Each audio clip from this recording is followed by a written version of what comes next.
टोंक जिले के गैरोली के जोधाराम की थार गाड़ी बनी हत्या की वजह फेसबुक फ्रेंड ने मृतक को दिखाए थे अमीर बनने के सपने। भीलवा गांव में कुएं में मिले युवक के क्षत विक्षत शव की पहचान परिजनों ने जूते और कपड़े देखकर की है। मृतक के परिजनों ने हत्या करने का आरोप लगाया है। हत्या के अंदर परिजनों ने अपने किसी जानकार और खेतड़ी क्षेत्र के एक युवक के शामिल होने की बात कही है। खेतड़ी थाना अधिकारी विनोद साखला ने मौके पर एसडीआरएफ की टीम को बुलाकर क्षत विक्षत शव को कुएं से बाहर निकाला है। मेडिकल बोर्ड से पोस्टमार्टम करवाया गया है। साखला ने बताया कि खेतड़ी के एक युवक के गुमशुदा होने की रिपोर्ट दर्ज थी, जिसकी तलाश की जा रही थी। वहीं सूचना मिली कि बीलवा गांव के एक कुएं में किसी का शव पड़ा हुआ है, जिस पर मौके पर जाकर पुलिस ने जांच की और इस संबंध में टोंक पुलिस भी खेतड़ी क्षेत्र में मृतक युवक जोधाराम के आरोपियों की निशानदेही पर तलाश कर रही थी। शव को बाहर निकालने पर परिजनों ने जूतों और कपड़ों के आधार पर मृतक की पहचान जोधाराम के रूप में की। उसका मेडिकल बोर्ड के द्वारा पोस्टमार्टम करवाकर शव परिजनों को सौंप दिया गया। वहीं देवली पुलिस उप अधीक्षक दीपक मीणा ने बताया कि 29 अक्टूबर को घर से खाटू श्याम जी के लिए मंदिर जाने की बात कहकर युवक जोधाराम अपनी थार गाड़ी को लेकर निकला था, जिसकी लास्ट लोकेशन खेचड़ी क्षेत्र में आ रही थी। उसके आधार पर लगातार पुलिस मुखबिर के माध्यम से पूछताछ कर रही थी। 2 आरोपियों को इस संबंध में खाटू श्याम जी क्षेत्र से राउंड अप भी किया गया। उनकी निशानदेही पर कुएं में युवक का शव होने की सूचना मिली थी, जिसके आधार पर खेतड़ी पुलिस की मदद से युवक की तलाश की जा रही थी। कुएं में शव मिलने पर परिजनों को बुलाकर शिनाख्त करवाई गई। थार गाड़ी बनी उसकी हत्या की वजह।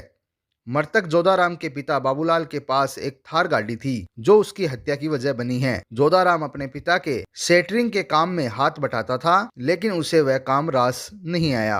अमीर बनने के सपने को लेकर उसकी दोस्ती फेसबुक पर खेतड़ी क्षेत्र के एक व्यक्ति से हुई, जिसने जोधाराम को अमीर बनने के लिए सपने दिखाए और उसकी नजर उसकी थार गाड़ी पर पड़ी, जिसे वह बेचकर पैसे कमाना चाहता था। उसने जोधाराम को प्रलोभन देकर गाड़ी मंगवा ली और वहीं थार गाड़ी उसकी हत्या की वजह बन गई। 29 तारीख को थाना घाट से गैरोली गांव से जोधराज कुमार नाम का लड़का अपनी गाड़ी से निकला था दोस्तों के साथ में, जिसकी थाने पे गुमशुदगी दर्ज हुई थी 1 तारीख को। साथ में जिसकी थाने पे गुमशुदगी दर्ज हुई थी 1 तारीख को। तत्पश्चात पुलिस ने काफ़ी प्रयास करके और आज जब खेतनगर थाना में एक डेड बॉडी सूचना मिली तो पुलिस परिजनों के साथ पहुंची और शिनाख्त करके पोस्टमार्टम कार्रवाई की। सर, इस मामले में कितने लोगों को राउंड अप किया है? सर, अभी टीम गई हुई है, जल्दी राउंड अप हो जाएंगे। तो सर, इसमें क्या कोई नामजद है किसी का? अब नामजद में संदिग्ध थे, जिन अपने जो दोस्तों के साथ गए थे उन्हीं पर डाउट किया जा रहा है। सर, एक सपूत अली और मूलचंद नाम के 2 व्यक्ति का नाम सामने आ रहा है। क्या उनको पूछताछ के लिए बुलाया गया है? क्या सपूत अली और 2 लड़के अन्य थे जो साथ में गए थे, जिनकी तलाश करके कार्रवाई की जा रही है। सर, युवक का मोबाइल जो है वो हरियाणा क्षेत्र से मिला है, तो क्या उनको भी राउंड अप किया गया? पूछताछ की जा रही है? पूछताछ की जाएगी। सर, खेतड़ी आने का उसका विशेष लिंक कोई?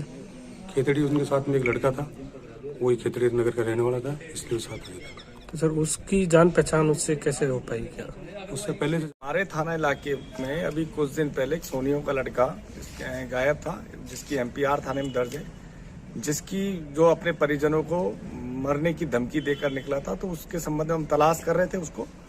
तभी हमको कल सूचना शाम को मिली थी कि बिलवा इलाके में कुएं में कोई एक बॉडी पड़ी हुई है। तो हमको सस्पेक्ट था, तो इस संबंध में हमने रात को उसको निकलवाने का प्रयास किया, लेकिन प्रॉपर संसाधन नहीं थे, जिसको आज हमने सुबह उस बॉडी को निकलवाया। इस संबंध में जब हमने अखबार में दे दिया था कल, तो उसकी सूचना के आधार पर जो टोंक इलाके का घाट थाना है, वहां में एक लड़का जिसकी मुकदमा दर्ज है, तो उसके परिजनों ने आकर के उसको पहचान लिया है कि वो उनका पुत्र है, क्योंकि उसके कपड़े और उनके आधार पे जोधाराम लड़का है और उसकी उम्र है 18-20 साल के आसपास। उसको पहचान लिया। उसकी पोस्टमार्टम की कार्रवाई अभी चल रही है और टोंक पुलिस भी अभी उनके सीओ साहब और एसएचओ साहब मौके पे। कोर्ट में देगा ये जवाब। पुलिस लाइन तो चोरी पकड़ ली है। पुलिस यहाँ कही थी मेरा भाई अनपढ़ है। मैं रिपोर्ट देने गए थे थाना में, जो कुछ मेरा बच्चा का अपना हो गया कि तो कौन सा अपना होता है तेरे बच्चे का। फिर मैं बोला कि तेरी गाड़ी भी नहीं आएगी, तेरा बच्चा भी नहीं आएगा। मैं अपन की रिपोर्ट लेके आया, उसको गुमशुदा की रिपोर्ट कर दिया। कोई आदमी है दूसरा सुरुली से सुरौली गांव से आया था आदमी, उसके कहने से मेरे को सब मालूम है। बच्चा मेरा गया, कोई दिक्कत नहीं है, और मेरे से कार्रवाई होगी, पूरी कार्रवाई मैं करूंगा। इसमें हाथ है, प्रशासन का भी हाथ है पुलिस का हाथ है। मैं रिपोर्ट देने गया,